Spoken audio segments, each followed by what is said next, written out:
Call the meeting to order. I'd like to welcome everybody to the February 1st meeting of the Temple Terrace City Council. I can't believe it's February 1st already. Where did January go? So I'd like to welcome everybody. If you would please stand and join our Vice Mayor in the pledge and the invocation. Heavenly Father, we give thanks for the multitude of blessings you bestow upon us each and every day, for our families and for our friends, for our health and for our happiness. As we gather here tonight to handle the business of our city, we thank you for these blessings and ask for your guidance on this council to do the next right thing. Guide us on the decisions we make tonight, both large and small, that we will always do what is just and right. We ask for your grace on all the employees of this city and for the protection of our first responders who serve and protect the citizens of our great city. We ask these blessings in all the many different names as you are known, but in your most holy name we pray. Amen. Amen. Join me with the pledge. I pledge allegiance to the flag of the United States of America and to the republic for which it stands, one nation, under God, indivisible, with liberty and justice for all. Thank you, Mr. Vice Mayor.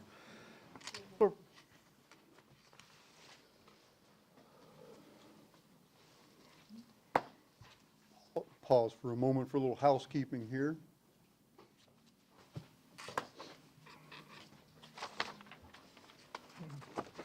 Thank you.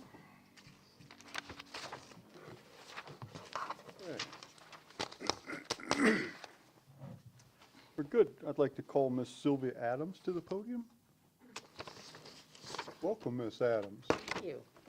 So it's my pleasure to read a proclamation for you tonight, and on behalf of our entire city. The proclamation says, whereas Black History Month affords special opportunity to become more knowledgeable about Black heritage and to honor the many Black leaders who have contributed to the progress of our nation. And whereas such knowledge can strengthen the insight of all of our citizens regarding the issues of human rights, the great strides that have been made in the crusade to eliminate the barriers to equality for minority groups, and the continuing struggle against racial discrimination and poverty. And whereas, as we journey toward a more united nation, let us use this commemoration of Black History Month to serve as a reminder of the need for meaningful dialogue and shared commitment to actions that uplift and empower all. Now therefore I, Andrew Ross, by virtue of the authority vested in me as mayor of the city of Temple Terrace, Florida, do hereby proclaim February 2022 as Black History Month. And so, Ms. Adams, would you like to make a few comments? I would indeed. Thank you very much, Mayor.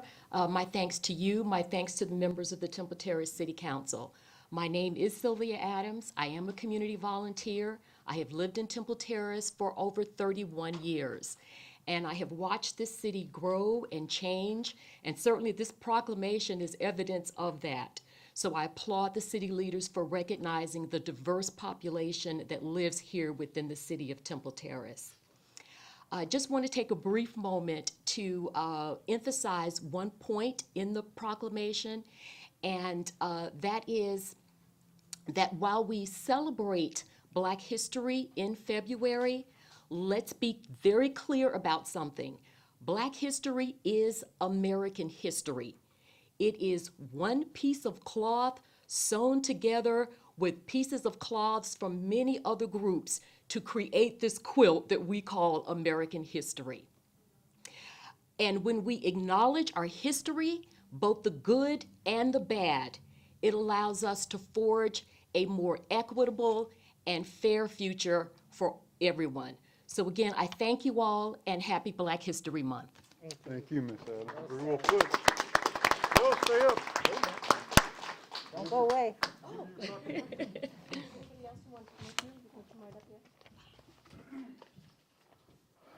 That's right, you slid out the way.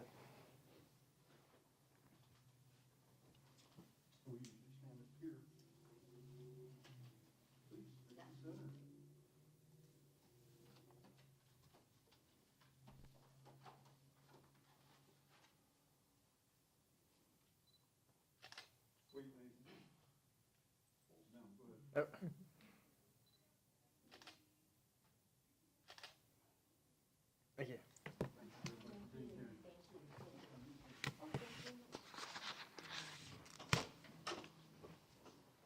We'll all know what year we took those pictures, right? Face masks.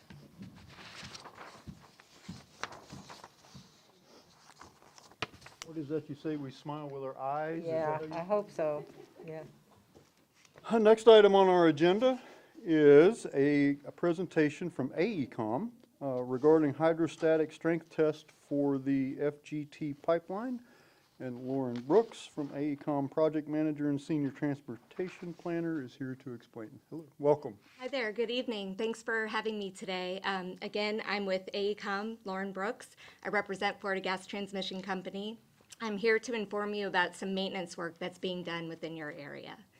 So there are 4 tests actually occurring simultaneously, 1 in Polk County, 2 in Hillsborough County, and then 1 in Pinellas. So 2 of them actually straddle Polk and Hillsborough, and then 1 of them straddles Hillsborough and Pinellas. But this particular test section is just within Hillsborough County. So this is the 14-inch pipeline, section 2.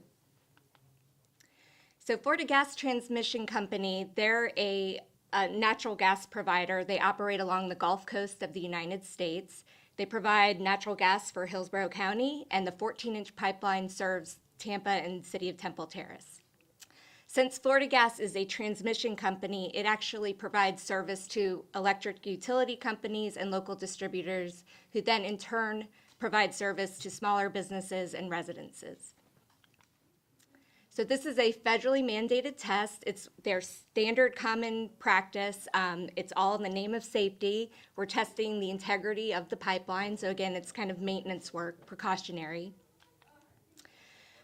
This is hydro testing. So hydro means water. So we are testing the pipeline, the integrity of the pipeline with water. We've been performing this standard common test all over the state of Florida. You can see the various counties that we've performed this test in. We actually tested this particular section of the 14-inch pipeline back in 2015. So here we are again in 2022, re-performing the test. As you can see from this project schedule, we've been preparing for the test for months. This particular test will take place on Monday morning, early Monday morning, from midnight to 4 a.m., Monday, March 7th. The 14-inch section 2 pipeline is 9 miles, approximately 9 miles in length. It extends from Tampa Bypass Canal to east of Lake Magdalene.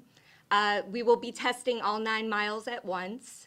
It generally follows 3 alignments: Fowler Avenue, the CSX Railroad line, which runs parallel to Nebraska Avenue, and then it extends over to Fletcher Avenue.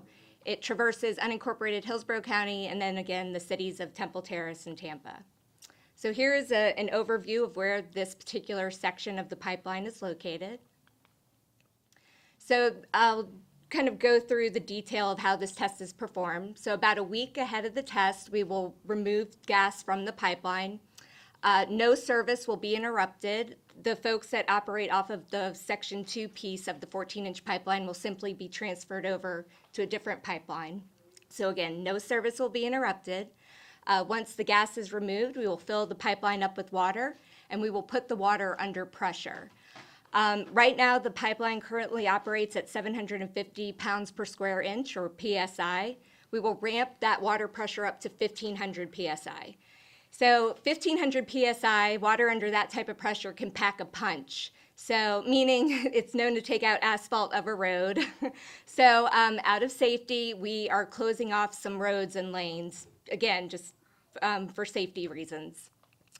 So we will hold the pressure at this 1,500 PSI for 30 minutes. That's kind of considered the spike portion of the test. Once we get past that, we will lower the pressure back down to an intermediate level at 1,357 PSI, and we will maintain that pressure for 8 hours. So while the test is still occurring after that 30-minute spike portion, once we get past that spike portion, we feel pretty confident we're not going to have any integrity issues, and we can remove all the maintenance of traffic barricades. Once we get past that 8-hour period, we will lower the pressure back down. We will drain the water from the system. Nothing magical happens to the water. We have all of our permits from Southwest Florida Water Management District, the Florida Department of Transportation. We're simply draining the water at a slow rate in order to prevent turbidity. Once we drain the water, we'll fill the line back up with gas and service will resume as normal. I did want to note that if there is an integrity issue found, Florida Gas has all contractors and material on hand. What we would do is simply isolate that particular portion of the pipeline, make the repair immediately. We might have to do a little maintenance of traffic to, depending where the repair is, we might have to close off a small portion of a road here or there. But we'll perform the repair as quickly as possible, but we will have to do a retest. And any retest will occur between midnight and 4. We do not test on the weekends because, again, our goal is to make sure we're not hindering, traffic. So midnight to 4, that's why we're doing it midnight to 4, Sunday through Monday, or, a weeknight. So my job as the part of the public awareness team is to make sure everybody's informed, no one is surprised regarding this test. So we will inform property owners adjacent to the pipeline within 300 feet and any logical extension areas, meaning we're not just going to inform 3 neighbors within a neighborhood because they fall within the 300-foot buffer. We will notice or notify the whole neighborhood. So we will be sending out flyers, which I'll show you all in a minute. We'll do it twice, two mailings of flyers. We will publish 2 newspaper ads in the Tampa Bay Times. We have a website with all this information on there. We will be issuing a press release the Friday before the test. We will also have dynamic message signs up in the area 2 weeks in advance to notify the traveling public. I also wanted to note that if we do have to perform a retest, we will not have time to mail out another round of flyers or publish another round of newspaper ads. So we will simply notify folks through these variable message signs and through press releases. However, you all are on our contact list, so you will receive an email blast immediately informing you of any retest or any repair work in your area. So we will keep you well informed. So I know this is a little hard to read. So the top map is kind of our maintenance of traffic map. So you can see the whole pipeline, and the colored areas are the parcels. So you can see we're reaching an extensive area, trying to notify folks. If you look at your right lower corner, that's kind of a zoomed in version. As I mentioned before, we're not just going to notify a few folks of a neighborhood. Instead, we'll just notify the whole neighborhood. Those purple parcels that you see, those are kind of special parcels, meaning those folks are going to be, quote unquote, trapped in the sense that we just don't want them going out at 2 in the morning to go to 7-Eleven and grab a Twinkie. We just ask that they stay home, and at 4 a.m. when the roads open back up, they can go grab their Twinkie.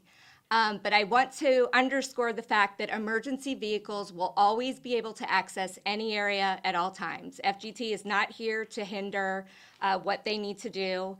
So again, we just ask that they cross the pipeline, try not to drive along the pipeline in areas where it's closed, but FGT is glad to get out the way and let them do what they need to do. So for those purple folks, because they're going to be trapped, FGT is not here to hinder anyone's livelihood. So if they have a legitimate reason to circulate in and out of the area between midnight and 4 a.m., FGT is glad to put them up in a hotel room for the night of the test and any night of the retest. So if they're an emergency room doctor, a bus driver, a truck driver, a garbage man, it doesn't matter. FGT will gladly accommodate them for the test and any retest. We also have detours in place, so that's the lower left corner. I know, again, it's a little hard to read, and all this material is on our website. But I just wanted to note that we do have detours in place to help mitigate the traffic impacts. So this is the flyer that it's going to be in both English and Spanish. This is what will go out to all parcels within the area, the parcels within 300 feet in any of those logical extension areas. And then this particular flyer will just go to the purple people. And again, it has a toll-free 844 number that they can call, and that's, we'll talk to them and put them up in a hotel. So just to give you a quick overview of what actually takes place the night of the test. So starting at midnight or 12:01, that's when we'll start setting up our maintenance of traffic. So we'll put up the barricades, we'll put up the signs for the detours. We actually have Florida Highway Patrol assisting us, so they'll be scattered along the pipeline again to help folks navigate the detours and the closings. We will perform what's called an all clear. So basically, we'll start at one end and we'll drive the pipeline or walk it in areas where we can't drive it, just to make sure there aren't any people out there with popcorn watching the test, or there's no equipment around. Again, this is all being done with water. It's just out of, safety precautions. Once we receive the all clear, that's when we'll start ramping up the pressure. So again, we'll always have the roads open by 4 a.m. no matter what. It's just if we do have an integrity issue, we will isolate that particular portion of the pipeline, and that may or may not require additional maintenance of traffic. But all that is covered under our permits. So here is the website to this particular test, so feel free to check it out. The 844 toll-free number is on here as well, and then there's a specific email address that folks can use if they have any questions. And then here's just a quick summary. Again, it's a federally mandated test. We're testing with water. This particular test will be conducted from midnight to 4 a.m. on Monday, March 7th. We have detours in place for these various closures. We have law enforcement support. They'll be out along the pipeline, and emergency vehicles are always able to access any area at all times. So with that, I'll take any questions. Thank you, Ms. Brooks. Council members, questions? Yeah. Chief? Good? Okay. Thank you so much. Thank you so much. Thank you so much for your time. Thank you. Appreciate it. Next item is a draft utilities work plan for the American Rescue Plan Act. Public Works Director of Utilities, Troy Tinch, will explain. Welcome, Mr. Mayor, Tinch. I'm sorry to I'm sorry. interrupt. Since we have families here with kids who apparently have public comment, do you think it's possible to skip this for now and do public comment and come back to it? Because I'm thinking about, How long is your presentation going to take? 6-7 minutes. Yeah, That's not too let's stick with that, because okay. I just thought it might be really long because I understand. the width of the, No, if it's fairly brief, I hate to do that, because then okay, next thing you know, we'll be, understood. yeah. But thank you for the, Now, you've been put on like snap it. Sorry. Probably move as quickly as possible. Well, good evening, all the Mayor, City Council, Troy Tinch, Public Works Utilities Director. I'm here this evening to present the draft utility work plan to potentially be funded under the American Rescue Plan Act. A little bit of information about the act itself. The ARPA, or American Rescue Plan Act, is a $1.9 trillion economic stimulus plan. Of that 1.9 trillion, about 360 billion have been set aside for state and local recovery. Of that amount, which is distributed based on population, you have about 285 million going to the county, with Temple Terrace receiving their proportionate share of about $13 million. So how can that $13 million be spent? Well, ARPA is very specific about how that can be spent, and they identify it under their eligible uses. There's 4 of them. You have public health and economic impacts, you have premium pay, revenue loss, and the one that we're really going to focus on this evening, which is the investment in infrastructure.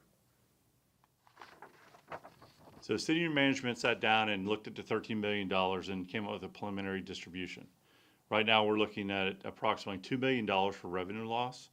The remaining $11 million would be focusing on the investment in infrastructure. Again, about $1 million for broadband expansion and $10 million for utility-related work, which again is the draft work plan that I had provided. So staff and myself sat down in the utilities department. We looked at our CIP, our capital improvement program, and we identified 30 projects that we thought would be up for potential funding under the ARPA. It breaks down to about 7 stormwater projects, 17 wastewater projects, and 6 potable water projects. We then assign each of those projects a rating on a 1 through 4 scale, with 1 being the highest score through 4 descending. Those break down to the priority 1 projects, of course, coming in just under that $10 million mark, which again is what we've tentatively earmarked. The remaining projects, priority 2, you have about $2.6 million. Priority 3, you have about $3.6 million. And priority 4, you have about $1.1 million. So what are our next steps? Well, step number 1 is for you to receive the plan. And you have that now in your possession this evening, and for you to start reviewing that plan. Get input from your constituents on what is entailed in that plan itself. From there, we'll go to potentially reprioritizing, adding new projects. That's why we prioritize 1 through 4 projects. Say you see a priority 2 or a priority 3 project you really feel should be brought forward, we can bring that forward at that time. Say you have another project that we don't even have in the plan, we can add that in. Keeping in mind that we have a defined limit on the amount of money we can spend. It's just, so if 1 comes in, 1 falls out. So we want to go ahead, get that input, potentially reprioritize, look at new projects, finalize the plan. Then I'll bring it in front of you for approval via resolution. And the most important is to begin work. And when I say begin work, I mean begin work in earnest. Because all these projects, all $10 million, have to be designed, bid, and let for construction, meaning approved by you and a contractor selected for construction before the end of 2024. So in a little less than 2 years, we have to design all these projects, we have to bid them, we have to get them out let them for construction. And understanding that some of these projects take 6, 8, even 12 months to design, couple that with about a 4 to 5 month procurement window, things are going to be tight. So it's important that we really focus on the plan. You guys have the opportunity to review it. We can run through any of the projects. What you'll notice about the plan itself is it has a brief intro, then followed by the prioritization list, and then the individual cut sheets, if you will, for each individual project goes into greater detail. So pour through this, see what you think. We will certainly, get some input from constituents would be a good idea, and then we move forward from there to finalize the project. Now, the good thing is, as long as we have everything designed, bid, and ready for construction, they're going to give us a 2-year window to construct the projects. So we have a little bit of time once the dust settles, if you will. But that said, the next 4 years are going to be quite busy, to say the least. So that concludes my presentation, and I'm sure there are probably a number of questions, and I'll be happy to stand for those. Well, Mr. Tinch, I just have one, really, and that is, I understand the need for haste, Yes. to move this forward, I understand. But we did also talk last meeting, I think it was, about exploring the possibility of putting in Wi-Fi in some of our public spaces. Yes. Particularly the downtown, where we're trying to draw people in some of our major parks. Absolutely. So are we still exploring that? We are absolutely, Mr. Mayor. As a matter of fact, the $1 million for that broadband, that's what that's to cover. Now, that would be covered under a different department. It wouldn't be under the utility department. The plan itself only identifies utility-based projects, so water, sewer, wastewater, potable water. So, and the broadband element would come from likely IT or the Parks Department, a combination of those two. $1 million doesn't seem like a lot of money to do that, but, okay. Again, you could, if you want to put a little more money towards broadband and take a little away from the utility side, it's very dynamic at this point. Okay, just, we could certainly- my only point in bringing that up is, as this shakes down the funnel, when we get to the point of, we're gonna get to a point where we've given you the final blessing on this, and I don't wanna do that until we have all the information about the Wi-Fi capabilities and what that might really cost, so. Understood. Okay. Council members, questions? Vice Mayor Schisler? To your point on that, are we going to get a presentation from you, Sally? On the broadband aspect of this? I haven't heard. Okay. Okay, that probably wouldn't help. That probably wouldn't hurt for us to know what we're looking at. Just, it's a softball question. How will the funding work? Are we going to do this, pay it, and then get reimbursed? Are they going to front money and then we justify it in the end? So, Do we know?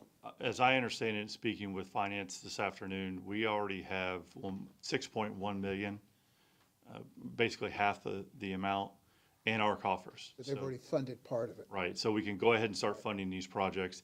I did ask when the remainder would be available, and they weren't certain, but they were gonna check into it. We could certainly provide you with that. But I think the intent is that money's available to immediately tap into to start these projects. Do the cut sheets contain data on how long it's going to take to anticipated design time? Yes, Good. design and construction. Cool. And when do you want feedback from us? Next meeting? That's fine. Yeah, I mean, I don't want to push this. This is a big dollar amount. This is big for the city. And I think everybody needs to digest the information and digest it thoroughly. Certainly, my envision of how to spend the money may not be yours. And that's what we're here for, is to get a little direction from you. So if you need maybe a month, 30 days, that would put us at the second meeting in March. But really would like to try and wrap it as quickly as possible. Time is of the essence. Yeah, it is. we have a 'Cause- deadline, then give us our deadline and we'll meet. Absolutely. Well, I think Charles and I spoke, and he was hoping maybe the first meeting in March, but that's only a 2-week window. If you think maybe you could use the additional time for maybe reaching out to the constituents and getting input from them, I would recommend that, and then push it out to. Were we thinking of still having the town hall meeting? Well, Yeah, maybe. we could. I would really hope that we don't become the thing that slows this down. There's a lot of engineering, there's a lot of work to be done here. And I certainly would hate for this body to be the thing that causes any delays. They've got more work to do than they can get done as it is, so. We can figure it out before the next meeting, or, Well, all the priority one projects are, I agree. Is it too late to get it on the next meeting? Can we get it on the agenda for the second meeting in February? That's a Friday, don't you?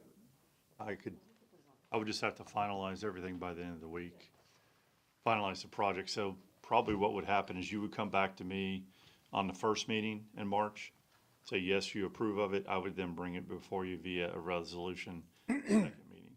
I would have no problem personally with you distributing this to the public, put it on a website, make it available at the library and the public buildings and City Hall and the rec center, and let people see it. I mean, I don't really think, we're talking about stormwater projects and things like that. That's not the kind of thing that most people are gonna get really passionate about. Right. But we have a lot of skilled people in the city, though. Somebody might see it and say, well, wait a minute, this would be better. We have a lot of talent out there. So, Agreed. but, we don't have to necessarily have a town hall meeting to get feedback. We can be getting feedback right now. I mean, put it on the website, make it available to people, and, I'll work with Lori on getting that established and getting that set yeah, up. I really hate for us to, we sit on it, and we plan a town hall meeting, takes 30 days to do that, then we digest the Agreed. feedback we get, takes another 30 days. In the meantime, your clock is running, and engineers are sitting there not doing anything. Right. And something else to keep in mind, we're 13 million, the county's 285. Yeah, good luck getting contractors, So, yeah, materials and everything else. engineers are going to be very busy for the next 4 years. Right, so, And construction companies likewise. so, council, are you good with this? And I don't mind if you bring it back at the next meeting. Okay, You're going to come back to us at the next meeting, I will come back with a resolution for approval. yes.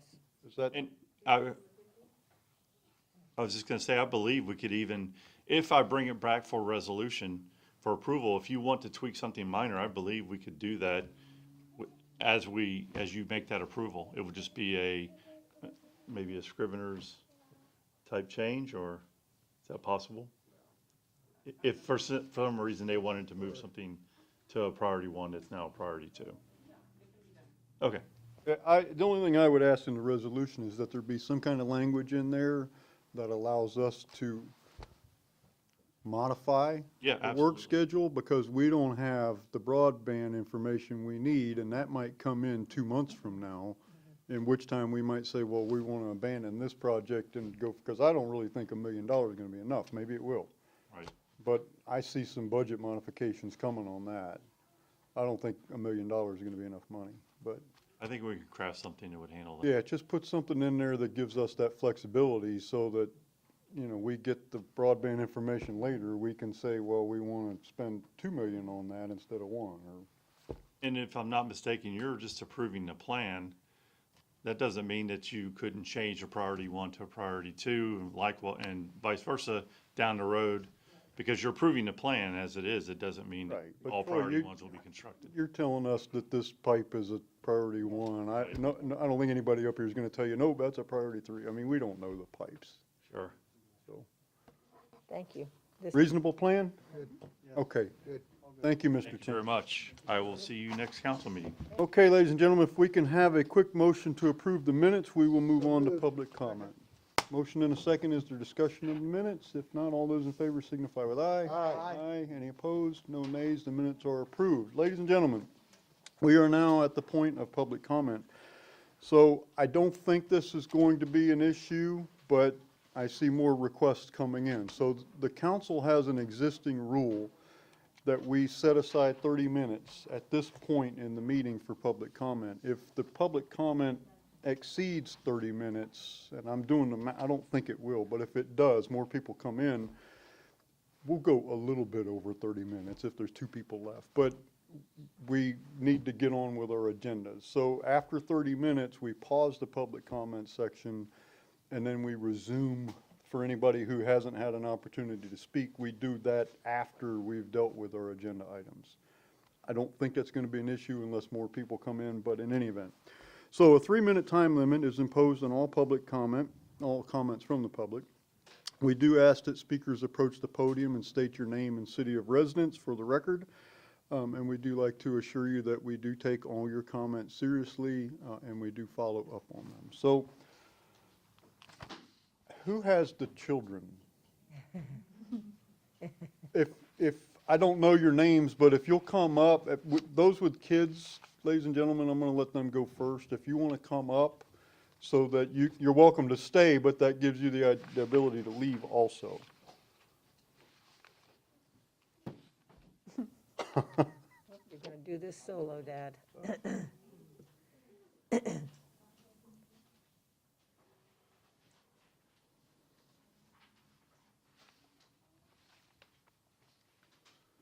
Sir, if you could give me your name so I can make sure I get you out of the, Sure, and I'll just maybe introduce, that's it. That's a light. It's not, just talk to Barca. So what's your name, sir? thank you, Kelly Benjamin. I'm a resident of Terrace, and I live on Ferncliff. A lot of us are here from Can Fern I get your name once more, please? Avenue. Kelly Benjamin. Benjamin. Kelly Benjamin. Yes, sir. I got it.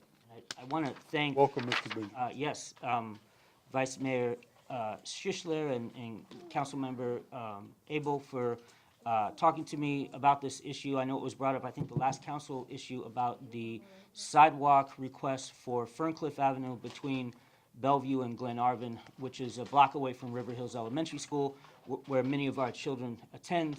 It's an unsafe situation, and we've had numerous incidents and close calls. I think when you were there last week, and you know, both of these members took time out of their day to come and observe the situation during pickup and drop-off times, where there's a big you know, backup on River Hills, and people use Ferncliff as a cut-through, sometimes driving very quickly. There's a bottleneck at the end where parents park their cars and they walk over to River Hills to pick up their children, and what that does is it turns Ferncliff into a one-lane road right there. And some of those cars make that turn from,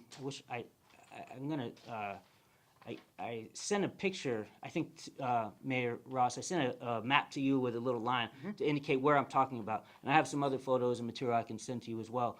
But, you know, several times we have to almost jump right onto the curb to avoid traffic that sometimes does not slow down, sometimes does not see children.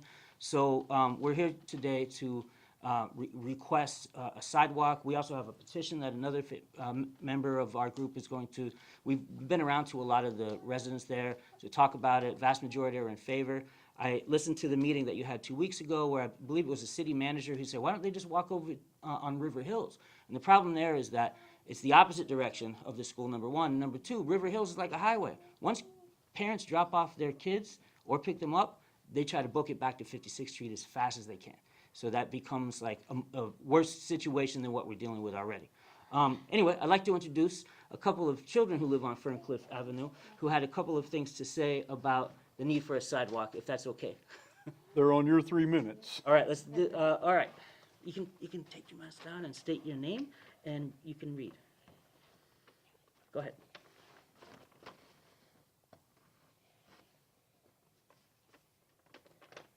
You can do it, Bailey.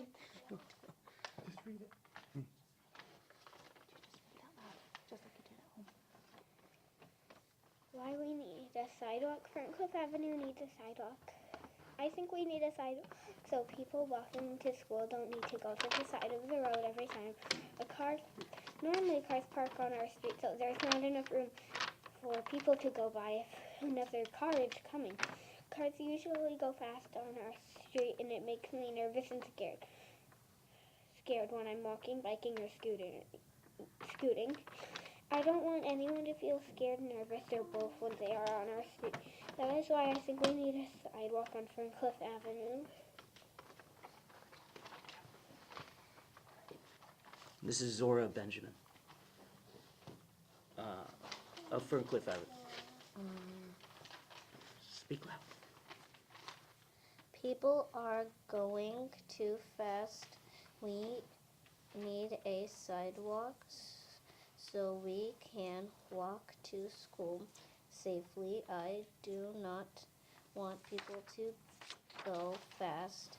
I am afraid if people are going too fast, we are going to get hurt. So I would want a sidewalk so people do not get hurt. I would love it if we did. It would make me twice as happy. So that is why. Thank you. Great job, buddy. Thank you. Thank you. Are those Anybody else? speakers with children too, sir? Yes. Okay. What's your name, sir? My name is Christopher Flass. I am also a resident of Temple Terrace, Ferncliff Avenue. So I'm here to emphasize, what Kelly has already stated, that there are multiple children on Ferncliff Avenue that walk both to and from school every morning and afternoon. Morning tends to be more of a problem than the afternoon. The city has started to look at this. I've noticed that there is I work from home. I face the road every morning. There is a police presence in the afternoon, which has been, we've been thankful for. But at the end of the day, this is, a safety issue with children. And so essentially, speed limit here is 25 miles per hour. And I would have to say that 25 miles per hour with a kid, especially a 3-year-old, who is on the street is still too fast. And we have a significant number of incidences where people are above and beyond 25 miles per hour and have take no issue with that. We've had a handful of altercations that have happened when parents have tried to address this with drivers. A couple of them have gotten outright out of hand in front of the kids. So it's not ideal. I just want to emphasize that at the end of the day, this is ultimately a public safety issue that involves children. This road is about 100 yards from the school. This is not remote from the school. One of the reasons we are where we are is because we wanted the proximity to the school as well as the parks. The same issue essentially extends down to Biltmore Park, which is a regular access point for many of the kids on the street. There is no sidewalk that continues down Ferncliff over to a children's playground, which is a little bit appalling, but I understand that sidewalks weren't necessarily part of the original plan. So I would like to advocate for sidewalks citywide at some point in time.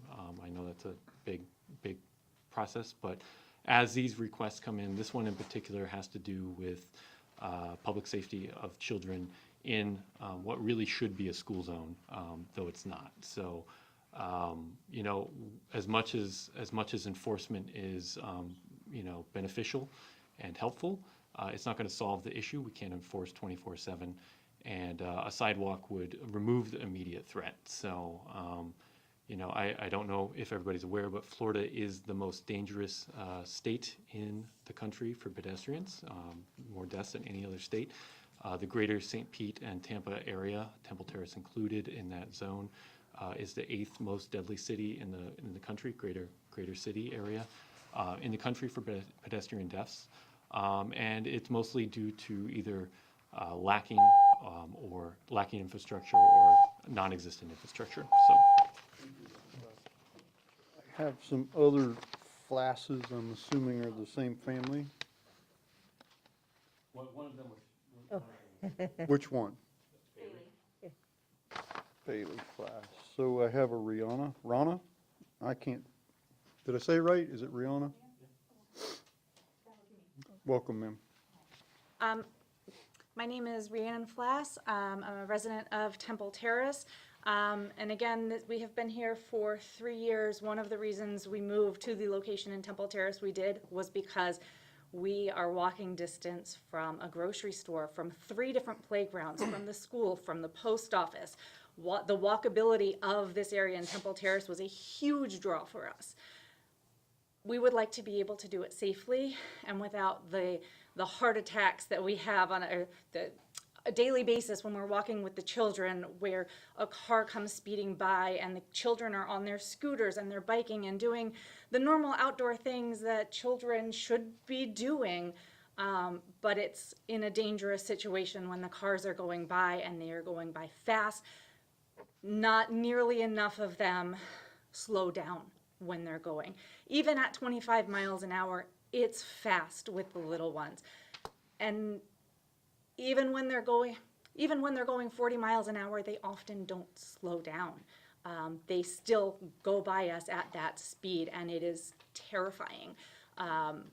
Not knowing, you know, is somebody going to make a mad move? And we're constantly yelling at our children, move aside, move aside. And when cars are parked on the street and the kids have to go around the cars and there are other cars coming, and we often find ourselves in the grass trying to dodge the dog poop that's on the side of the road because we can't be in a clean, safe space while we're trying to walk to the playground or to school.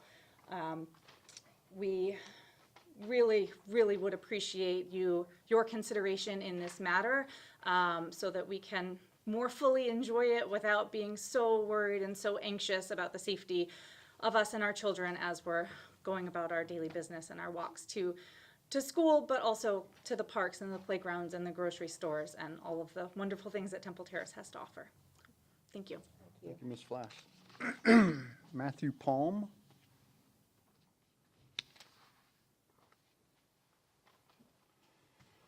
Welcome, Mr. Palm. Hi, thank you, sir. My name is Matthew Palm, citizen of Temple Terrace as well. So I'm here to echo some of the other neighborhood individuals that have come up so far. I live on the other end of Ferncliff where the bottleneck occurs. I have a 5-year-old, and this is, again, to echo some of the comments, is we really love the city. We want to see the city thrive as different generations come into the city, and so that they can feel safe as well. Where our house is located, though, we don't have the luxury to be able to take a different route. My son will be attending River Hills Elementary next year, but more so, I'd just like to teach him how to ride a bike. You know, some of the simple things that we kind of get caught up in, to have a place to do that would be fantastic. But I also, you know, selfishly, but then also from a community standpoint, I would love for that for my neighbors. I would love to have that as a community thing, that we were able to implement something other than just the speed bumps that are there. The speed bumps are across the entire road, and we still have the issue. So I bring it up from that standpoint is that we can have the police presence, we can have, they've placed a speed enforcement signal device to show how fast you're going. And those things are all very great, and we appreciate those things, as the community has said.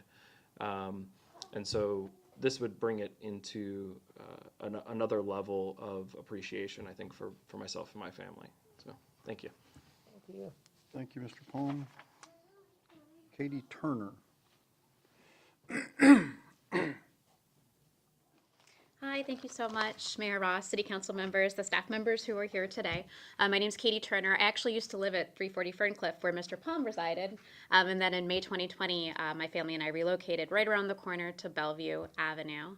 My son started kindergarten this year at River Hills Elementary, and as I'm sure you can imagine, we were so excited to be able to walk to school every morning with our friends, our neighbors over on Ferncliff, because we do have such an incredible community over there. We're so glad we moved to Temple Terrace. After the first day, first week, subsequent weeks, we realized we actually weren't excited. We were really stressed out by that walk because there were cars speeding frequently beyond that 25 miles per hour, as our neighbors have commented on. They're trying to bypass the traffic that comes from the backup from the car line on River Hills. And in doing so, they're speeding down Ferncliff to drop their kids off. As early as August of 2021, I've called the City of Temple Terrace Police Department multiple times to let them know about incidents, altercations, and I actually emailed City Council and the Mayor's office, as well as the City Manager. I had 2 different police officers come out to my home, unannounced, unscheduled, during my workday, both times to advise me that there really wasn't a lot that could be done. We had a Children at Play sign installed, which was appreciated in addition to the speed bumps, as Mr. Palm identified. But unfortunately, it's simply insufficient. We've requested a speed study, the results of which were incorrect. The second speed study, the results have not been delivered to us. However, it has been determined that there is a lot of speeding that is occurring. We're asking for sidewalks because we are so thrilled to be in this community and we want other families to come here as the city grows. But the infrastructure has to grow with it. We are asking for the sidewalks to prevent accidents and mortality because we have kids who are playing and someone is going to get hurt. And we don't want that to happen on their walks to school. So thank you so much for your time. Thank you for paying attention to us. Thank you for listening. Thank you, Ms. Turner. Catherine Morris. Good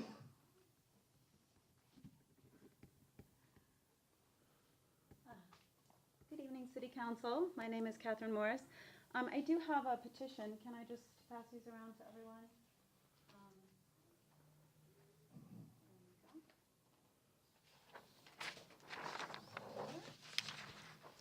You'll notice this is primarily Ferncliff. I did not have an opportunity. Thank you. You're welcome.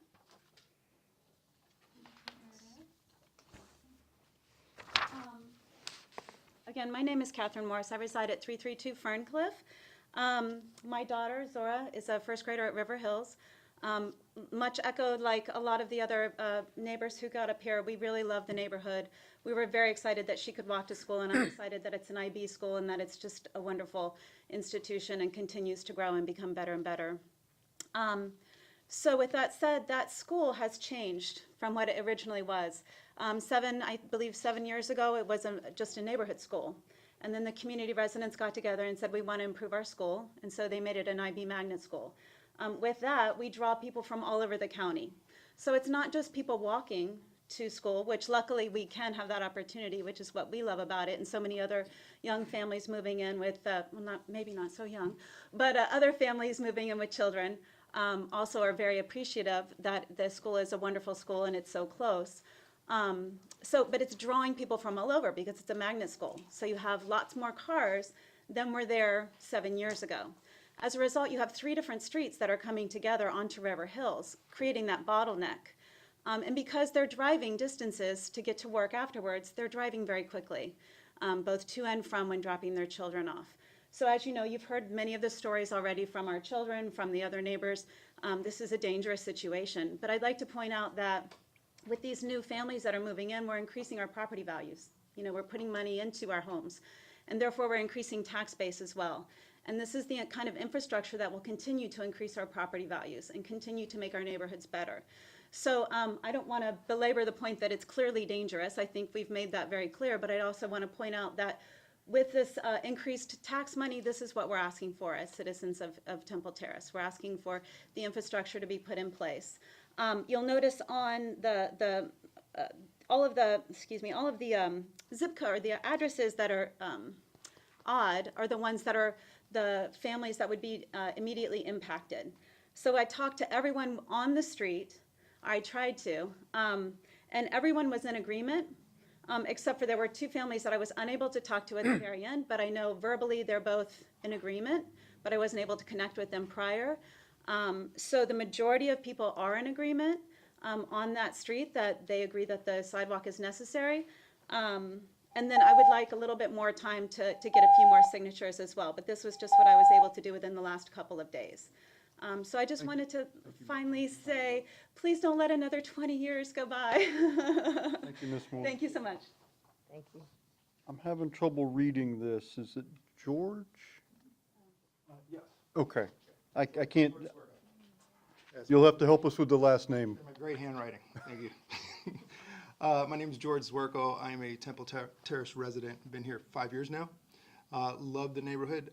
There's one difference between me and the other families and my neighbors. My children do not attend River Hills Elementary.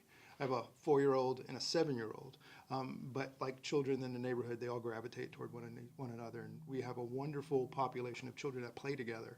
And while my neighbors were addressing the fact that on the walk to school, there's an issue with speeders in the neighborhood, that issue continues round the clock into the weekends when our kids get together and play. All our kids are friends.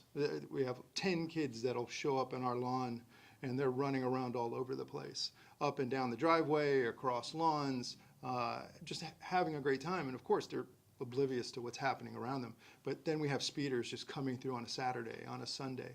The roads are too skinny as they are, and then there's no sidewalks. And I know Temple Terrace is making a great effort into turning this into a pedestrian-friendly neighborhood. With the work that's happening with the luxury homes, what's happening around Winn-Dixie, the shops, the downtown Temple Terrace, we are looking at walkability, and that should include the neighborhoods that we live in. The speed bumps don't help. The reflectors don't help. Our little signs that say kids playing do not help. And even us standing on the front lawn giving everyone stink eye is not helping. But what I need to have happen is some attention being given to the fact that we do need sidewalks. We have a growing family population, but also we have a lot of senior citizens that live on our block that take walks. And we have all witnessed one of the ladies that live on our block, an elderly woman who suffers from dementia, who was just taking a walk down the street, and a car was trying to get around her and got aggressive with the fact that she wasn't moving out of the way and kept inching at this older woman. That should never happen. We have an active population in our neighborhood. People are walking, running, biking, all these things are happening. And I know I'm beating a dead horse here, but I really love the fact that if you give this just an ounce of attention, because it would be really helpful. We do love Temple Terrace, and thank you very much. Thank you, sir. Charles Lieb. Good evening, sir.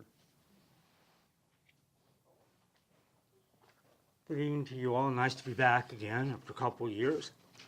Tonight, I wanted to go talk to you about what the county is doing, and that is going over this month and next month, dealing with the transit tax, which is what I was writing about, to put it, whether they want to put it on the ballot or not. And given some of these folks' concerns, I think this would be of interest to him, and I'm sure a lot of people don't know that there are 4 meetings over the month, not including Lightfoot, unfortunately, to my disappointment, about whether the public wants the transit tax on the ballot or not come November 2022. Now, what I wrote you basically was not just about the past, but about the future. The idea is not so much that I support or oppose the transit taxes. The idea of this, I actually called it jokingly all for democracy. What I mean by that is that the public voted for the transit tax. So therefore, in other words, the state courts, in my opinion, have or if I had the say, would have nothing to say over it, because this is what the public wants. And this is about our democratic institutions, really.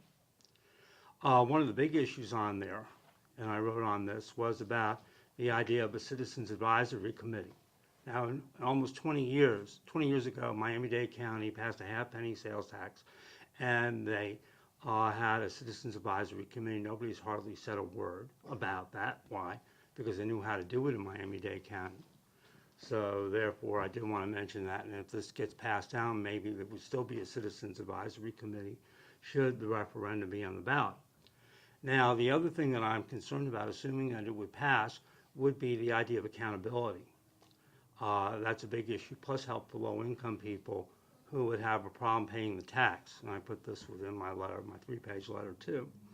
And comparing some, and finally I closed in the letter telling how much money has been expended just to try to have the sales tax put on the ballot, what it actually could have done for public transportation. For example, in the Go Hillsborough initiative, it cost about $1.5 million and 3 years worth of work. In December 2018, the county passed, it would have put, that same money would have put in 20 buses, for senior citizen Heart Plus buses. And the all for transit was about 3 times more money, and just to get it passed, and I don't even want to think about what happened over the court. So in other words, let's get it done one way or the other, and get, in my opinion, at least get it on the ballot. And I hope it will be helpful to get this downtown and get their opinion. It's too bad it's really not coming up here, but but I do want people to be aware, maybe pass comments on to you on that. Thank you, Mr. Lieb.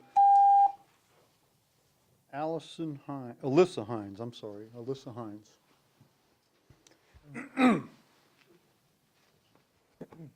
Welcome, Ms. Hines. Hello.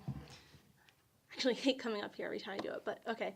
I wanted to talk about the safety of our neighborhoods. Obviously, I'm not going to talk about the speeding and everything, but I also live on the same road, and our mailbox has been hit and our trash cans, and so our kids aren't allowed to even check the mail because it's just not a safe spot. But I'm not going to talk about that because we've all talked about it. But I do want to talk about the safety of our neighborhoods in general.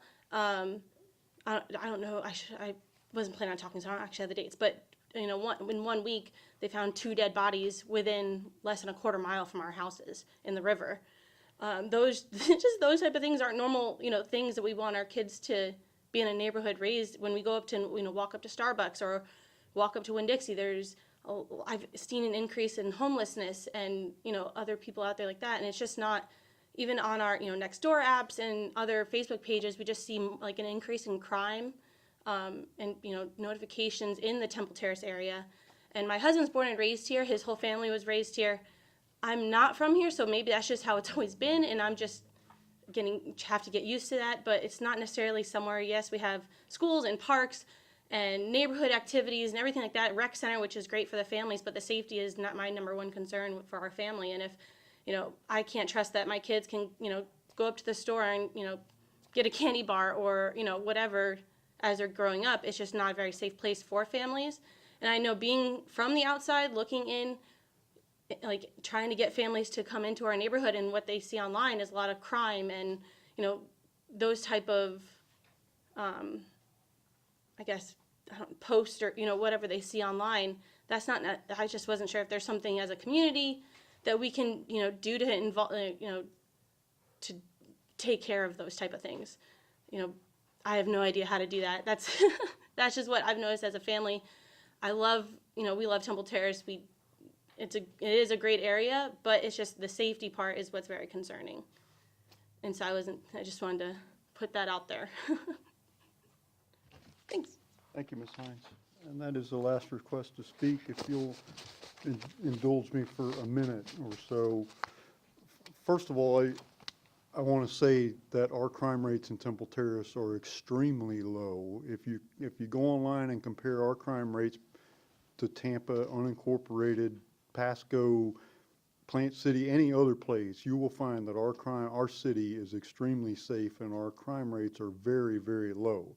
Our violent crime is almost non-existent. So I just want the public to understand that. anecdotally, it's easy to say, well, there was a body found in the river. Yes, but you have to look at the data and look at the crime rates. Our crime rates are exemplary. Low. I don't mean exemplary like they're high. Low. Very, very low. And that's, so to say that we have high crime is just not, I don't care what category of crime you look at, that's not true. So the sidewalk issue, we all know, everybody up here knows that this is an important issue. In fact, many of us have corresponded and or talked to and met with most of you. There's a process for this, as I've explained to, and I know several people have explained. This doesn't happen overnight. Government does not move like that. It doesn't move like private business. We can't just go out and pour concrete tomorrow. There's a process. We are in the process. We are gathering data. Traffic studies have to be done. Pedestrian studies have to be done. Average speeds. You know some of this already. In addition to that, we need to know where the right-of-way is there. We don't know how much of that road we own and what you own, right? So we need to know how much right-of-way we have along that street. We don't know that yet. We also need to know where the utilities are located. And that's not a snap of a finger either. That's something that has to be figured out also. Then we have to figure out what does the sidewalk cost from A to Z. There's some metrics for that. It's not, doesn't take forever to figure that out, but how much 100 feet of sidewalk costs and how much this would cost. What's the funding source for that? Is that something that we need to try to talk about when we talk about next year's budget, or is it something that we have in our capital plan now? There are a lot of questions to this before we can just go out and start digging up your yards and pour sidewalk. You've not gotten a no from us. You've gotten a, we're working on this from us is what you've gotten. I have told some of you myself, and I know I'm not the only one, that we're working on it. I've asked for some of this information. The city manager has pushed that down to some of his directors to get some data so that we can intelligently talk about, is this a feasible project? Do we want to fund it? What's the other projects? Where's this fit on our capital list? We can't have that conversation until we have some of this data. So you've not been forgotten. You've not been not heard. You may be a little premature. We know this is important to you, and we are working on it, but it's not going to happen tomorrow, okay? So, Vice Mayor. If I may, thank you, Mr. Mayor. Thank you guys for coming in. I think that the main purpose for everybody coming in tonight was so that if at all possible, we can figure out a way to accelerate it. As was stated before, this is a very unique situation. This isn't like Herschel Drive or many other streets or my street. We have an area that's artificially impacted by a former neighborhood school that is now a huge magnet school. And I know I was down there a couple times. For half an hour, I sat there in the intersection, and well over a dozen cars driving in there, not in the car line, parked there, and there was no room on that street for anybody to walk down. It was an extremely dangerous situation. And then a school bus came down, 3 UPS trucks came down. They barely made it down the street. Now, recognizing all the logistical issues, and I think I explained that, we have to work through those. But I wanted the citizens to come tonight. I asked them, I recommended that they come tonight to express the need to see if we can accelerate it. I stood on that street and I almost got hit. A car had to be doing at least 35, almost hit me. Now maybe they didn't see me, but I know they saw me before they would have seen one of these little ones. And I'll be honest with you, I really don't ever want to have to tell anybody on that street, because it's not their fault. This is nothing that they can do about it. And I don't think the school can do anything about it either, because of the nature of the traffic. A TPD police vehicle came up and picked up a kid in the street, waited for them to come up and get there. People parked there, walked down to school, come back up, and there's no room. I saw 4 mothers with little strollers that had to walk down the middle of the street just to get anywhere. Dozens of kids not necessarily coming to the cars, going to their houses on Ferncliff. And the point I want to make, and I recognize all the logistical issues that we have We just want to make sure that they're heard and that they know that we're doing what we can do about it as quickly as we can do it. And that I think it's very important because it's only going to take one tragedy, and it doesn't matter what we can do. It's all over for that. But that's all I want to say about that. I'll stop there. As long as we're making comment. which Okay, we be never brief, do. though. We haven't even gotten to the I know. agenda yet. I agree. My point is, there must be something else we can do before we have to lay concrete. Like no parking signs, change the speed limit to 10 miles an hour. If it's 10 miles an hour, that's not the street I'm taking anymore. I'll take another one. Sorry to the other neighbors.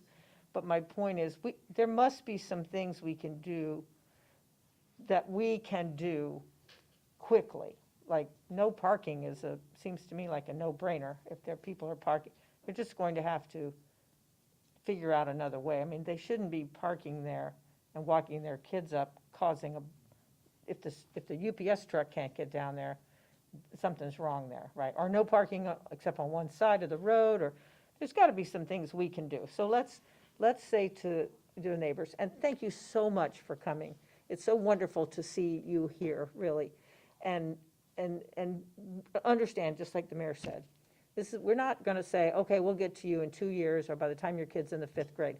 We are slow, but hopefully we're not going to be that slow, because there's got to be a way to work on this problem as we're working on the big fix. So that's what I want to see happen, and that's what I would direct, with your blessing, the city manager to do, which would be to look at a way, talk to the police chief, find out what else can we do to mitigate that speed, because that speeding is, you're right, 25 miles an hour is way too fast, and it's in what should be considered a school zone.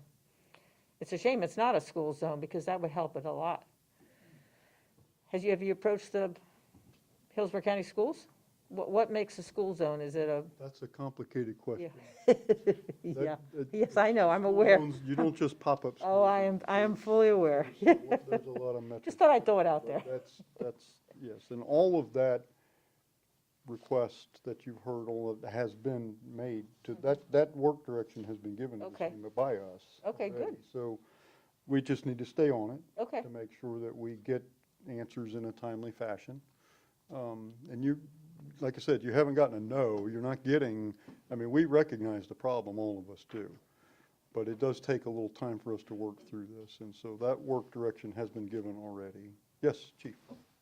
I just wanted to add, I'm glad you guys came. It's not like the officers and myself aren't aware of the situation that you're dealing with. We have had, I'm sure you're aware, but we've had officers out there. We've had the covert and the overt approaches done. The city manager plans to do that this week, I believe tomorrow, if I'm recalling correctly. He plans on being out there, as you have been, to see firsthand what he can see. But every day, any isolated day is just that. It's an isolated day. Now, I can tell you that the accurate numbers are in, and there was a definitive reason. We purchased a brand new covert speed analytical system, and we were in such a hurry to deploy it, by the way, for your issues, that it was deployed, and the numbers that came back were just so ridiculously high, we knew there had to be a problem. We immediately deployed it again, recognized that there was a problem, got in contact. We have recalibrated. The patrol captain, Chris Mills, had to reboot the whole system, basically. We've tested it a couple times. We believe the accuracy is there now. We're confident that it is. We've already got the data back. City manager has the data. You should be getting the data. But if I could say anything, because it is a more complicated issue, as you've said, I know what the data is. And my recommendation, and you're not going to be happy with the data, but let me preface that by saying this. Regardless of the data, you as a council have talked about, and somebody mentioned a goal of sidewalks throughout the city. You have talked about the need in this particular location because of the issues unique to this location. And certainly you as a council have the ability to set in motion after you do get that data, but not because of that data, to earmark that location as being one of the locations where maybe that's the place where you do want to put the first sidewalk in this master plan of adding sidewalks throughout the city. But don't let that be a no simply because the data isn't such that would jump off the paper at you as being a critical issue, because there are so many variables here that I really would encourage you guys to make the decisions based on the uniqueness of this location and not the data. Very good. Ladies and gentlemen, more to come on this. I assure you this is not going to be forgotten. I promise you, this council's hearing you, and we are not going to forget your situation. Okay. So, Thank you for coming. yes, thank you. Thank you, guys. Next up is the consent agenda. Chief Albano, would you please explain the items listed on the consent agenda? Yes, thank you, Mr. Mayor. Good evening, Mayor and City Council members. We have 3 items on the consent agenda tonight for your consideration and approval. The first being the purchase of a 30 kW diesel generator for Lift Station D, purchase to be made from Mid-Florida Diesel under Florida Sheriff's Association contract number FSA 20-EQU18.0 in the amount of $93,932. Payment to be made from account number 430-1931-535.63-33. And funding is available in the fiscal year 22 budget for this purchase. The second is the purchase of an 80 kW diesel generator for the Orange River Lift Station. Purchase to be made from Mid-Florida Diesel under the Florida Sheriff's Association contract FSA 20-EQU18.0, purchased in the amount of $75,594. Payment to be made from account number 430-1931-535.63-33, and this is also included in the fiscal year 22 budget. The third and final item on consent agenda is the purchase of a 100 kW diesel generator for a Lift Station A. Purchase to be made from Mid-Florida Diesel under the Florida Sheriff's Association contract FSA 20-EQU18.0 in the amount of $98,869. Payment to be made from account number 430-1931-535.63-33. And as before, this purchase is included in our fiscal 22 budget. Thank you, Chief. Is there a motion to approve the consent agenda? I move to approve the consent agenda as read. Motion and a second. All those in favor signify with aye. Aye. Any opposed? No nays. Consent agenda is approved. Next item is a resolution approving the expenditure of special law enforcement trust funds. Police Chief Ken Albano will explain that also. Yes, good evening again, Mayor and City Council members. Before you this evening for your consideration and approval are 2 expenditure requests from our Special Law Enforcement Trust Fund. Special Law Enforcement Trust Funds are revenues arising from law enforcement activities where contraband is recovered or when other proceeds of criminal activity are forfeited. These proceeds may only be used toward purposes that meet statutory restrictions, are requested by the Chief of Police, and are ultimately approved by City Council. In accordance with the Florida Contraband Forfeiture Act, the following expenditures are recommended. The first expenditure being $4,500 toward crime prevention programs and promotional items, including but not limited to Coffee with a Cop, Citizens Police Academy, National Night Out, and the purchase of various crime prevention promotional and educational materials. Payment to be made from account number 001-1433-521.48-41 under project code POLFOR. The second being a donation of $10,000 in support of the Boys and Girls Clubs of Tampa Bay, Sam and Larice Hashem Temple Terrace Boys and Girls Club.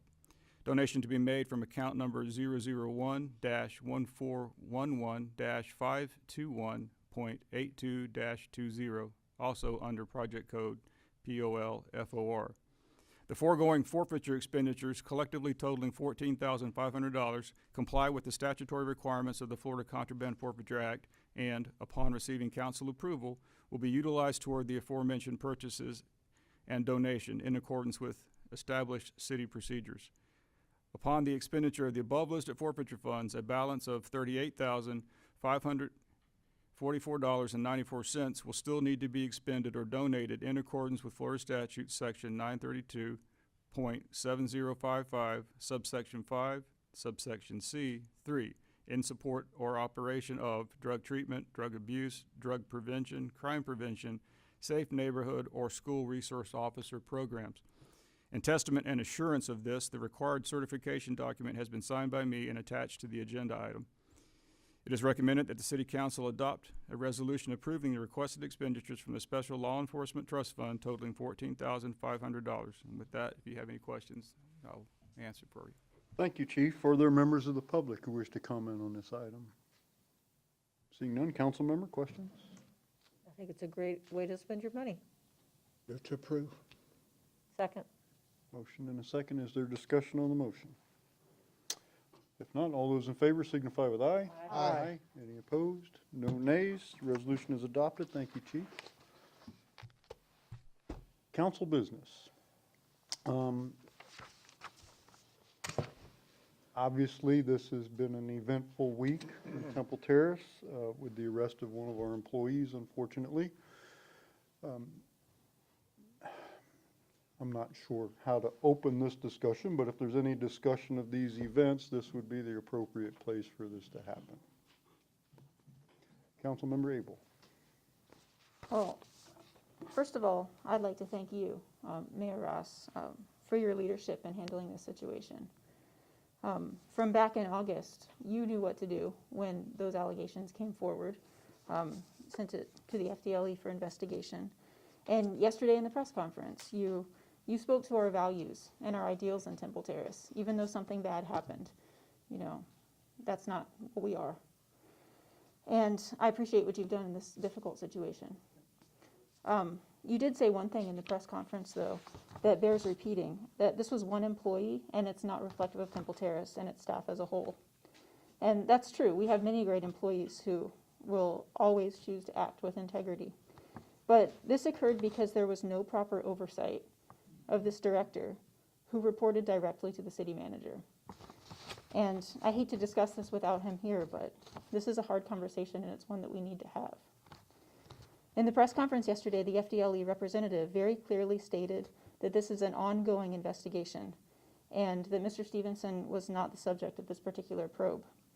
But when asked, he specifically did not proclaim the innocence of the city manager. I'm sure you all recall from the allegations that I read back in August that the notice of commencement for this bore Mr. Stevenson's name and signature as the contractor for this project. It stands to reason that Mr. Stevenson was either negligent in his duties or complicit in Mr. Anizi's activities. And I believe that Mr. Anizi could not have done this without active or passive cooperation by the city manager. If Mr. Stevenson had been doing this part of his job, we wouldn't be in the news right now for the arrest of one of our directors. That was a failure of leadership. Good leaders take responsibility for failures in their organization and actively participate in rooting out what is good for the community. Mr. Stevenson didn't do that. I want a leader who willingly cooperates in investigations because it's for the good of the city and for the public trust.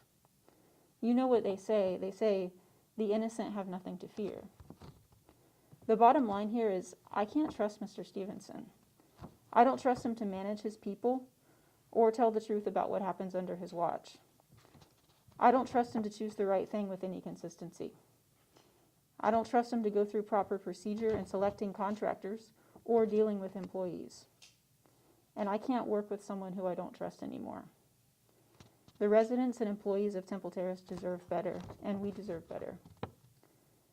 I looked up his contract to see what constitutes cause for termination, and there's 9 items there that are outlined, but the language states that we're not limited to those items.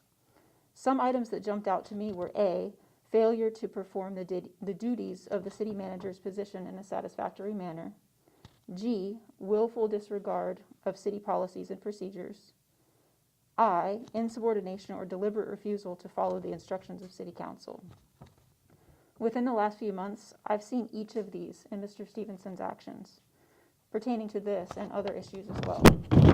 So that's why I'm making this motion right now to terminate the city manager's contract on the grounds of failure to perform the duties of the city manager's position in a satisfactory manner. There's a motion. Is there a second? I second the motion. I'd like to begin the discussion, if that's all right. Actually, usually it's not the motion maker that Oh, it's the begins, second. if there's others who I'm want sorry. There's a motion and a second. Is there discussion on the motion? Okay, if not, then Councilmember Abel. I do have a comment. Oh, well, You can go first.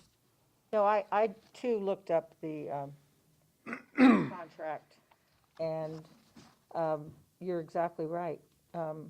I feel that one of the things that jumped out to me was that said that he was unable to perform his duties. And performing his duties listed a long list of things that, you know, he is supposed to do, which is supervising department heads. He directs and manages all the city's operations, you know, establishes operational policies. I mean, Mr. Stevenson worked in that department.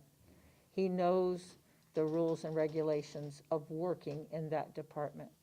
And therefore, for this to have been able to happen, and it does beg the question why he didn't write down the contractor's name. I mean, why did he write his own name? I mean, how many, I'm guessing that that's a rare occasion that he would write his name down as the contractor for the form for Hillsborough County. That was the flag for me, but I'll tell you, to me this is, you know, we've been embarrassed lately in the news over our lack of basic fundamental business practices, and those things fall under the city manager. So I think you said it very well.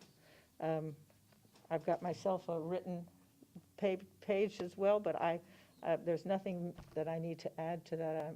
I'm sorry we're in this situation, but I think we are definitely in the right to terminate his contract with cause.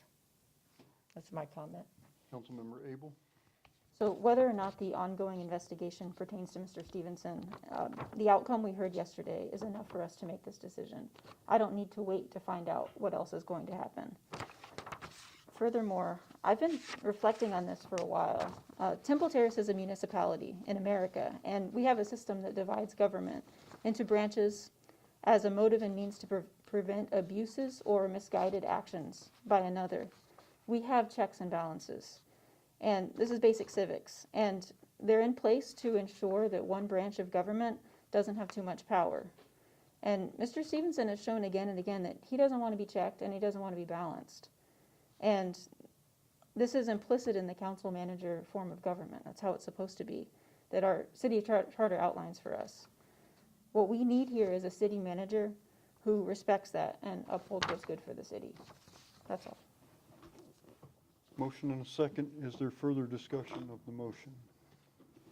Councilmember Chambers? Yeah, and I agree with a lot of what you said, and I certainly wouldn't make a decision on this case because we don't know all the facts. You know, we don't know why signatures were made in certain places. We don't know about checks and balances in that particular issue with the contractor. I don't know that yet. I agree that there's been some pushback, and that's a problem. I'm uncomfortable doing that without someone here. That's my problem. So, Vice Mayor Schisler? Yes, thank you, Mr. Mayor. Fully recognizing the gravity of the issues that arose with the actions yesterday and what happened, I too have a problem with acting in abstention. I'm sorry. We have a responsibility to protect all of our citizens and all of the actions of the city, and we have to be very careful in assigning or condemning due to the one situation of a potentially quote-unquote rogue employee as to something that they did. I do believe that we need to come up with some type of a program And I think that these programs are available to help us do better and to help us make the city a better place to work in and to do business with. I would prefer to wait until Mr. Stevenson was here so he could offer commentary. Unfortunately, he couldn't be here, so tonight would have been an ideal time to discuss it. I'm not necessarily saying I won't do it. I'm just saying at this point I think it's premature, and I think that we're jumping the gun on a specific issue and situation that we have to fix. Now, but that being said, I am dismayed with the fact that he has not been more forthcoming in helping with the investigation and so forth, and that's somewhat problematic. When the last time we met on an issue like this, I had made the comment that I don't want to have to come to too many more special meetings where we have to direct him to do something specific, because that's going to create its own set of problems. But on the same hand, if he had nothing to do with this, and anybody who's been in management knows that you can't control every issue every day of everything. So things can happen, things can occur that there's just no way to know it, especially if the perpetrator, for lack of a better word, is able to hide and disguise what they were doing. So I would prefer to wait on something like this until our next meeting, where maybe we'll have some more information. I don't know. I guess the FDLE report's not going to come out anything specific. I do believe that the investigator said that they were not looking anymore at Mr. Stevenson. I'm paraphrasing, but I don't know that he's a subject of any further investigation on this. In which case, that's a side issue. But I think we should wait until Mr. Stevenson's here and an opportunity to offer defense of himself. And 2 weeks isn't going to make that big of a difference in whether we continue with him or terminate at that point. And I think we should. I would like to wait until then. I'm not saying I wouldn't do it at that point. I'd like to ask some questions as to why or what's the thought process behind that. Why didn't you answer the questions, or why didn't you cooperate more? I don't have an answer to that. I don't know. There may be a totally logical answer. I don't know, but I think I'd like to wait to hear till he's here to answer those questions. Is there further discussion of the motion? Councilmember Donahue. Well, may I ask you a question? If we don't do it tonight, what do we do for the next 2 weeks with a city manager who knows we're about to terminate his contract and that he possibly we have the votes to do that? What does that do to these employees who know that their boss is do we suspend him? If this motion fails, do we suspend him for 2 weeks until we meet again? Or do we call a special meeting to do this quickly? And I'm sorry, this is like the last straw for me. I mean, it's embarrassing each time these things come up, and instead of responding, he throws it back on us. He told us that we broke the law because Councilwoman Abel read from an anonymous letter. She didn't read from an anonymous letter. She knew who handed her that packet. She was not reading. We were just not told the name. But we got a packet this thick about how we had broken the law. My face is getting red, so I'm going to stop talking. But that's my question to you. We have to move. Something has to happen tonight. And I hope this vote proceeds. And if it doesn't, we need to come up with another plan immediately to protect our employees. So this is a very difficult and sensitive topic, obviously. And I don't think anybody up here takes any pleasure in this discussion. But I have to tell you, I have to tell the community that I am committed and I believe that all of you too are, I believe everybody up here is genuine, and I believe that this council, every single one of us, is committed to transparency, legality, professionalism, ethical integrity, excellence in city government, fairness, all of those things. I don't think there's a person sitting up here that doesn't feel the same way. Our city manager recently, and I have no intent to dig up old stuff or drag somebody through the mud. There's no benefit to that, and that's not what my intent is. We had a very serious issue concerning a director, not Mr. Anisi, another director. And per the city rules, it fell on me as your mayor to conduct an investigation into that matter. And Mr. Stevenson did not only fail to cooperate in that investigation, he obstructed it. He failed to disclose documents that were pertinent to the investigation. And we all know that because after the investigation was concluded, he delivered those documents to each of our homes. And he did not cooperate with the city attorney, who was A, the city's attorney, and B, the mayor's appointed investigator acting on the mayor's behalf per city rules. Mr. Stevenson has also failed to cooperate in this FDLE investigation, which I want to be quick to add is his legal right.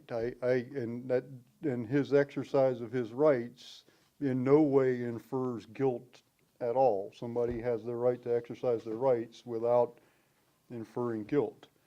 But as his employer, we also have the right to expect our employees to cooperate with an investigation into wrongdoing in City Hall.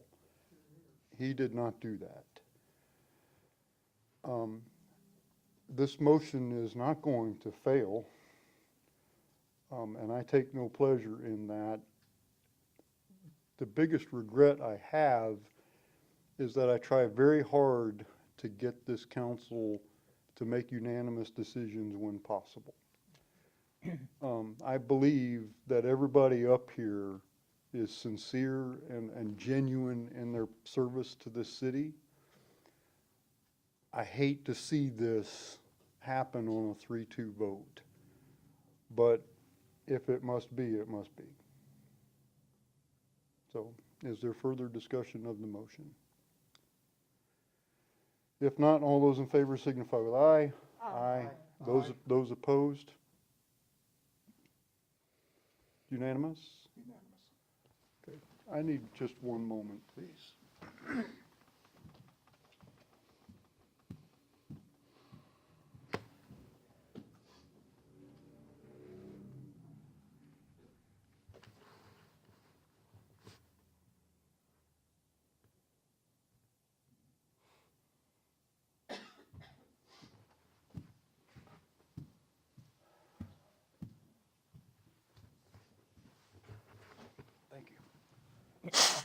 Ladies and gentlemen, in anticipation of at least some discussion of this tonight, I would have been remiss in my role had I not at least had some idea of what to do.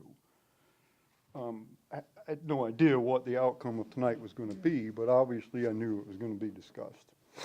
So I would like to ask you for a special meeting on Monday, and I'd like two things from you tonight, and one is I'd like us to ask Chief Albano to be interim city manager, hopefully for the very short term, immediately, right now. I would like Monday to have an opportunity between now and then to make some contacts and to come back together on Monday to put some options in front of you for your approval for an interim city manager while we conduct a search and discuss our permanent solution. Monday the 9th? Monday, that's after you're back. 13th. This coming Monday is what? Monday the 14th, I'm sorry. I leave. This coming Monday is, Yeah, I'm not in the country. I thought you were. 13th I get back. We're talking about. When, The 14th, I mean. excuse,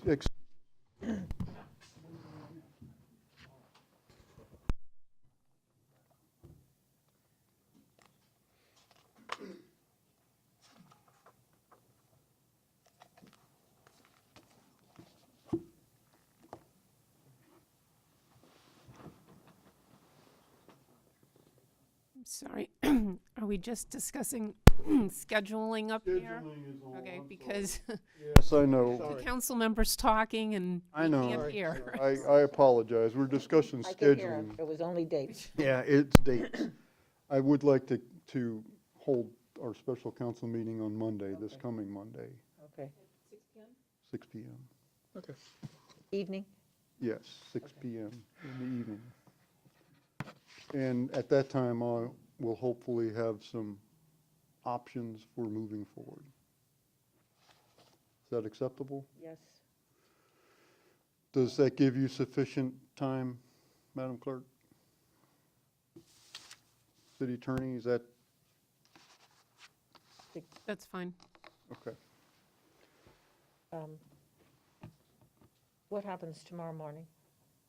Tomorrow morning, Chief Albano is acting city manager. I will get with him after the meeting and discuss some internal We need things. to state that that is an ex officio position because he would be prohibited from being city manager as well as police chief under dual office holding prohibitions. However, you can designate that an officer perform the duties of another officer ex officio. Okay. So, that is my intent. Let me see if I can get that in the record accurately. Chief, what we're discussing is you to be ex officio city manager until such time that we can identify a interim city manager to, that the council approves. I understand, Mr. Mayor, and I was going to bring that up, but better that the Okay. attorney did. Thank you. Otherwise, he would no longer be the police chief and he would only be the city manager. We do not want that. No, we don't want that. So, Mr. Schoen, any other guidance that we might need? I think that is it so far as I listen to your discussion. If you continue, I may have more to say, so. Okay. Well, right now, I think that closes this discussion unless somebody else has something else. We're on to new business. Any other new business? No. Chief Albano, city attorney, any reports, anything to? Okay, we will be adjourned.